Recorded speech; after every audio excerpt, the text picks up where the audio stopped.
आज मु आपण मानकु ये वीडियो रे आपण केमती घरे आपणकर व्रण भल करि परिबे से विषय रे कहबी।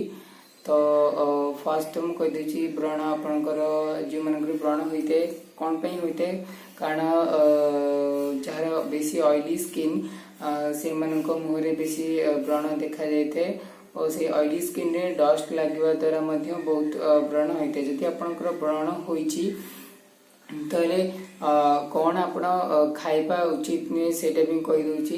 तो ऑयली जिनस आपण खाइबा उचित नुहे बा डीप फ्राई जिनस जोटा आपण छणा हेतबा तेल रे बहुत छणा हेतबो से जिनस को अवॉइड करिवे। से जिनस भी खाइबा उचित नुहे कारण ताकू खाइबा द्वारा आपणकर ऑयली स्किन आउरी भी ऑयली हे जो जेतरे कि व्रण पड़िबार बहुत चांसेस अछि।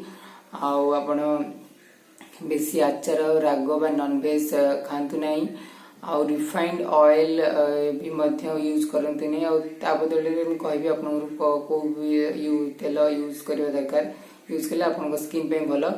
तो सेकेंड रे मु कहबी कि आपन को जिंस खाइबा दरकार जते आपन कर व्रण हेछि तो आपन को जिंस खाइले आपन कर व्रण भल हे परिबो। आपन हाई फाइबर फूड्स खाइ परिबे आउ पनीपरिया बेसी खातु फ्रूट्स फल जिते अच्छे आपण खातु ओट्स खातु दलिया खातु आउ आपण यूज करि परिबे। आपण रिफाइंड ऑयल जगह रे आपण फॉर्च्यून रे हमर सोरिष तेल सेटा भी भल अछि। आउ cold pressed coconut oil cold pressed coconut oil मध्ये आपण यूज करि परिबे रिफाइंड ऑयल जगह रे कारण सेटा बहुत भल रहउची।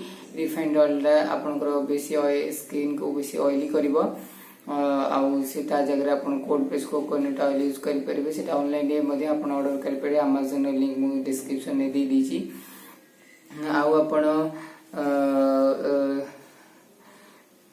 पानी अधिक टिके पियंतु आपण दिन रे बहुत टिके अधिक पानी पियंतु जदि कि आपण बॉडी रे सब टॉक्सिन बाहर जियो बाहर गेला पर भी आपण बहुत रिलैक्स फील करिवे।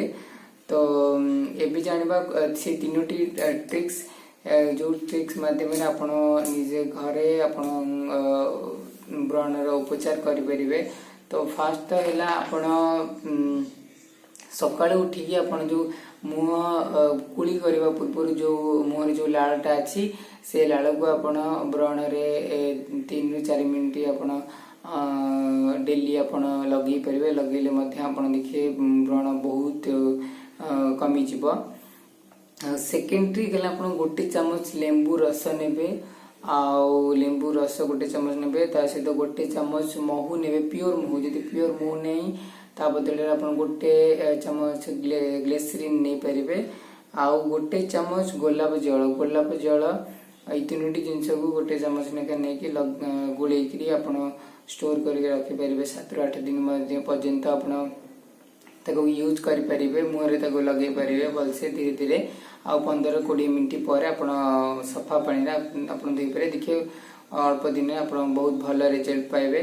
और थर्ड ट्रिक है आपण जाई फल अछि ताको पेस्ट करके बाटी के मध्य आपण ता पेस्ट को से व्रण रे जगह रे आपण लगे परे देखिए सेथर मध्य आपण को बहुत उपशम मिलो। एई हैला आपनकर ए तीनटा ट्रिक माध्यम रे आपण व्रण को बहुत कम करि परिबे। आ जहा मु कहली कोनटा खाइबा उचित कोन खाइबा न उचित सेटा भी आपण ध्यान रखियो कारण ए ट्रिक फॉलो करिबा द्वारा ही तीनटा ट्रिक फॉलो करिबा द्वारा ही आपनकर व्रण निश्चित कमी जिवो। आ खाइबा पर टिके ध्यान देन आपण कोन खाउछिन जदि ऑयली फूड्स बेसी खाउछिन तो हमर व्रण कमिबार चांसेस बहुत कम होबो। आ जदि आपण कोनोसी फेस वॉश यूज करिबा को चाहछिन ताले टॉक्सिन फ्री फेस वॉश ही सबले यूज करंतु। आ सबले जो भी फेस वॉश किनछिन तार इंग्रेडिएंट देखंतु कोन सब मिसी के सेटा तयारी हेची। आउ जदि केमिकल्स किछि मिसिची ताले आपण सेटा को यूज करंतु नै नै आपनकर स्किन को बहुत खराब इफेक्ट भी पकाइबो। आउ मुह रे बिल्कुल भी साबुन टोटली यूज करंतु नै कोनोसी सोप भी यूज करंतु नै। जो भी लगोसंती face wash natural face wash देखंतु मार्केट रे भी थिबा नेचुरल फेस वॉश ही लगंतु तादर के आपनकर व्रण सेतरे भी बहुत कमिबो। ये ट्रिक्स भी आपण फॉलो करंतु जदि आपण मानक ये वीडियो मोर बहुत भल लग जाए तो मोर चैनल को सब्सक्राइब करंतु लाइक करंतु शेयर करंतु एंड कमेंट करने भूलते नहीं। थैंक यू सो मच, धन्यवाद।